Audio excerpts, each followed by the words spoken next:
आत्ताची सर्वात मोठी बातमी. अर्ध्या दाढीवरून हात फिरवला तर आडवे झाले.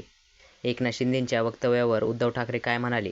नेमकं घडलंय काय? व्हिडिओ पूर्ण बघा. चॅनलला नवीन असाल तर सबस्क्राईब करायला विसरू नका. मी केवळ अर्ध्या दाढीवरून हात फिरवला तर आडवे झाले, त्यातून सजूक सावरले नाहीत.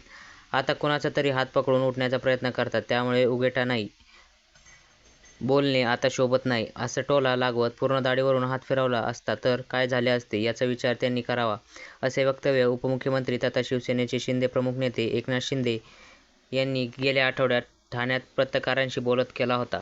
या वक्तव्यासह त्यांनी नामोल्लेख टाळत उद्धव ठाकरेंना टोला लगावला होता. या वक्तव्यावर आता उद्धव ठाकरे यांनी प्रत्युत्तर दिलं आहे.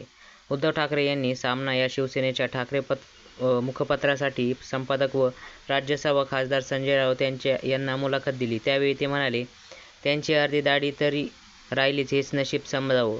त्यांनी जास्त बोलू नये, नाहीतर लोक त्यांची बिना पाण्याने करतील. अर्धी राहिलेली ती देखील काढतील. ती दाढी महाराष्ट्रातील प्रश्न का सोडवत नाही, असा टोला उद्धव ठाकरे यांनी एकनाथ शिंदेंवर लावला आहे.